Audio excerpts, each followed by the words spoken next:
Sir कार्रवाई तो खैर हो ही रही है, पहले तो कार्रवाई से भी संतुष्ट हैं आप? इस्तीफे पे तो फिर आता हूँ। देखिए, पहले तो अभी कहा गया कि भाई राम मंदिर जो है वो पूरा राष्ट्रीय स्वयंसेवक संघ का, विश्व हिंदू परिषद का प्रोजेक्ट है और उनके सदस्यों को देख करके आप अंदाज़ा लगा लीजिए। तो वैष्णो देवी क्या श्राइन बोर्ड में जो जुड़े हुए लोग थे वो नेहरू जी का प्रोजेक्ट था या नेहरू जी ने पैदा किया था? वहाँ पे जितने भी श्राइन बोर्ड के मेंबर्स थे वो कौन हुआ करते थे? कांग्रेस ही तो हुआ करते थे।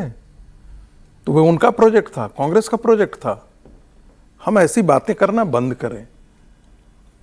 ये सही है कि राम अयोध्या का जो मंदिर का, उसको किसने ये किया? जमीन तक उतारा किसने? राष्ट्रीय स्वयंसेवक संघ ने, विश्व हिंदू परिषद ने, सभी लोगों ने उठाया। तो स्वाभाविक है कि उससे जुड़े हुए लोग, उस ट्रस्ट में जुड़े हुए लोग, या साधु हो या महात्मा हो, क्या रामालय ट्रस्ट को ला करके छोड़ दिया जाता? या नरसिंह राव के चेले चपाटों को ला करके वहां छोड़ दिया जाता? या सोनिया गांधी के चेले चपाटों को वहां ला करके छोड़ दिया जाता? जो उस जिनकी न श्रद्धा थी, जो हमेशा सुप्रीम कोर्ट में बैटरी ऑफ लॉयर्स लेकर के कहते हैं कि नहीं, ये बाबरी मस्जिद यहीं खड़ी रहेगी, क्या उनके चंपुओं को वहां छोड़ दिया जाता ला करके कि ट्रस्ट को मैनेज करो? नहीं। कौन कह रहा है? नहीं, कौन कह रहा है? नहीं, सवाल यह है कि जब आप ये बात करते हैं कि किन लोगों को स्ट्रक्चर देखिए, उसमें दोष नहीं निकाल रहे। हम कह रहे हैं कि अगर वही लोग थे, दूसरी बात, निर्माण से लेकर के मैनेजमेंट में अगर वही लोग हैं, तो क्या उनकी प्रतिष्ठा का सवाल नहीं है? सर, इसमें असहमत होने वाली कौन सी बात है? इससे तो असहमत हुआ, कार्रवाई हो ही रही है, उनके ऊपर तो सवाल खड़ा ही। अब आप नाराज हो गए? मैं तो इसलिए नहीं, नाराज नहीं हूं। मैं तो कह रहा हूं कि जब आपका जो लोग उससे जुड़े होते हैं, सत्ता से जो लोग, वो ठीक है आपकी बात, उन्हीं के लोग होते हैं वहां पे भाई। वो ठीक है। वैष्णो देवी श्राइन में कहीं से भारतीय जनता पार्टी के लोगों को वहां पर रख करके और विश्व हिंदू परिषद के लोगों को नहीं रख दिया गया था उस समय। और जाकर के यदि आप साउथ में मंदिरों में चले जाइए तो वहां पर कौन हो? किसी ने पूछा है क्या कि तमिलनाडु के 20,000 मंदिरों में किसका कब्जा है? किसका कब्जा है? जरा पूछे जो तो राम को नहीं मानते हैं, जो हिंदू को नहीं मानते। अरे नहीं, उसमें चर्च के लोग भी शामिल हैं, मुस्लिम लोग भी शामिल हैं। उनका रिजर्वेशन सिस्टम वहां पर लागू किया गया है। मुद्दे पर बात आती है कि ये ठीक है कि राम मंदिर मूवमेंट से जुड़े हुए लोग उसमें शामिल रहे हैं। अब जब वो पकड़े गए हैं तो सीधा लग रहा है कि जैसे चंपत राय तो अकेले वहां पर हों, वही अकेले जो हैं वो कल्प्रिट हो गए हों। भाई वहां पर जिलाधिकारी क्या कर रहा था? जिलाधिकारी नहीं है, गजब बैंक का नहीं बचाने वो पदेन सदस्य है, जिलाधिकारी सर पदेन सदस्य 24 घंटे चंपत राय वहां पर रहते हैं। सुन लीजिए मेरी बात, चढ़ावा की व्यवस्था उनके पास सुन लीजिए है। नहा धो के सुबह 10 बजे पहुंच जाते, धोती कुर्ता पहन के रात तो 10 बजे तक रहते हैं। महामंत्री बनाया किसने था? जिलाधीश कलेक्टर के पास पूरा अयोध्या की जिम्मेदारी है, चंपत राय के पास पूरा अयोध्या की जिम्मेदारी है। एक राम मंदिर की जिम्मेदारी चंपत राय ठीक से संभाल नहीं सके। शर्म आना चाहिए चंपत राय को। पहले मेरी बात मुझे खत्म कर लेने दीजिए, उसका आपको जो शर्म आना चाहिए, जो बोलना है वो आप बोल लीजिएगा। वही है सर। महत्वपूर्ण बात यह है, जिला 3 महीने में हर ट्रस्ट की बैठक होती है। 3 महीने में हर ट्रस्ट की बैठक होती है, यह मैंडेटरी होता है। क्या जिलाधिकारी को पता नहीं था? क्या उत्तर प्रदेश प्रशासन को नहीं पता था? उत्तर प्रदेश प्रशासन का एलयू नहीं होता वहां पर? इंटेलिजेंस विभाग नहीं है उसके पास? यूपी सरकार का क्या लेना देना है? सर एक सेकंड, मैं इंटरव्यू कर रहा हूं, प्लीज यूपी सरकार का क्या लेना देना है? सर एक सेकंड, आप जांच पे जा रहे हैं सर। मैंने तो शुरुआत ही की कि नैतिकता और प्रतिष्ठा किसकी है इसमें? मैंने तो सिर्फ इतना कहा, और बिल्कुल मैं ये कह रहे हैं उससे असहमत हुई नहीं। आप एक हफ्ते के बाद आप तय करेंगे कि हम इस्तीफा लेंगे कि नहीं लेंगे? नहीं, वो तो ट्रस्ट की, मुझे नहीं मालूम है कि ट्रस्ट की प्रक्रिया में क्या है कि पूरे ट्रस्ट की मीटिंग में ये निर्णय होता है। अच्छा, मुझे यही जानकारी है कि जो ट्रस्ट को यदि किसी ने इस्तीफा भी दिया है तो वो ट्रस्ट की सामूहिक मीटिंग में ही ये तय होता है। चलिए ठीक है, मुझे जहां तक जानकारी इस्तीफा होना चाहिए और होगा, इस बात बिल्कुल ठीक है, इस बात से मैं सहमत हो गया है। फिर जो चिट्ठी पढ़ी बताइए। अरे भाई, चिट्ठी में त्यागपत्र मिल गया है ना? मिला है। और अगर अब उसके बाद स्वीकार नहीं हुआ है, अगर उसके बाद जिस दिन त्यागपत्र नहीं होगा तो हम लोग इसी जगह पर वैसे ही आलोचना करेंगे जो कल से पहले। एक बयान आपको सुनाता हूं, इससे जुड़ी, इस खबर से जुड़ा हुआ बयान नहीं है, लेकिन हाँ संघ से जुड़ा हुआ बयान है, और संघ से जुड़े हुए बहुत पुराने व्यक्ति ने बयान दिया और पार्टी के अंदर बड़ी अहमियत भी रखी। इनके बयान को दिन सुनिए आप जरा।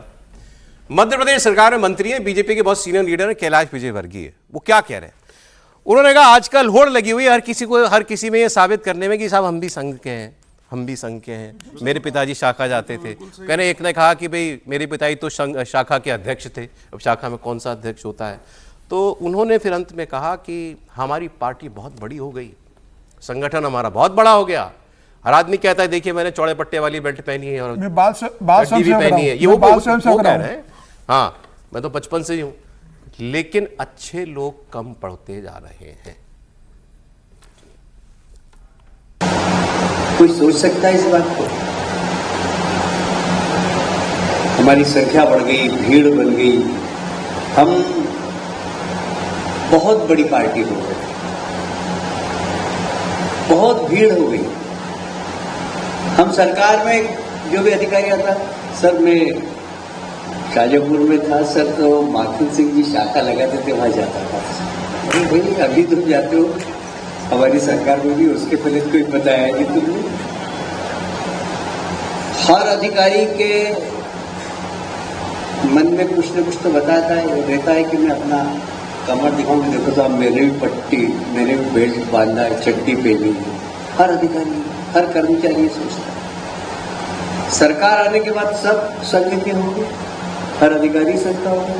मेरे पिताजी शाखा में जाते थे, एक अधिकारी ने तो मेरे से कहा कि मेरे पिताजी शाखा में अध्यक्ष थे। हमने उसको क्या बोलूं, अध्यक्ष तो होते ही नहीं। समीक्षक, लेखक, विचारक, स्वयंसेवक, चारों लोग असहमत, इनकी बात से सहमत है, असहमत है? मैं देखिए, मैं तो इस पर एक कविता लिखा हूँ। सर इतना टाइम नहीं आज। मैंने वो इतना, टिड्डियों की तरह वो छा गए हैं, बहुत से बाल स्वयंसेवक आ गए हैं। अच्छा। समय के नब्ज के माहिर खिलाड़ी, बदलते चाल के अद्भुत जुआरी, विचारों के नए घुसपैठियाए घर को अंदर अंदर खा गए हैं। तो सच्चाई ये है।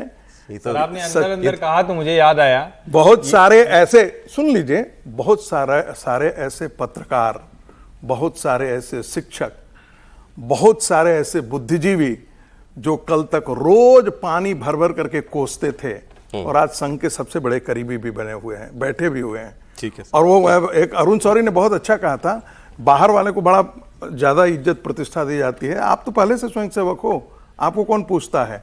तो ये बात पे बहुत सच्चाई है कि ये हमको जितना फिल्टर करना चाहिए था हमने नहीं किया। ठीक है सर, ओके ओके। नहीं, एक तो लाइटर नोट पे वो बाल स्वयंसेवक तक पहुंचे। अब जो नया पिछले 12 सालों में है वो बाल से आगे पहुंच गया है।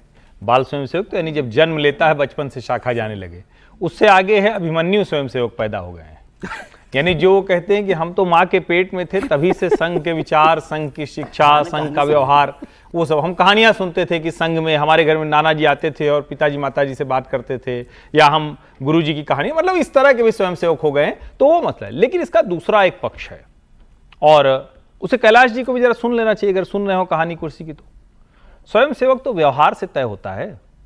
नए वाले कैसे हो गए तो अपनी जगह है, पुराने वाले अपने व्यवहार ठीक रखेंगे तो नए वालों के ऊपर दबाव बनेगा, पुराने वाले बढ़िया से रहेंगे तो नए वालों को कहने का अवसर नहीं मिलेगा।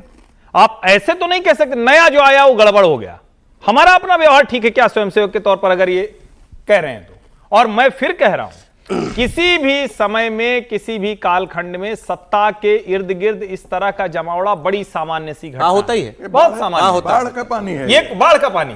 लेकिन क्या उसमें जो लोग सचमुच देश के लिए, हिंदू एकता के लिए या त्याग तपस्या के साथ काम कर रहे थे, वो अपने उस पे जो जिसको कहते हैं कि उस धुरी पर कायम है क्या? अगर वो कायम है तो जो आसपास घूम रहे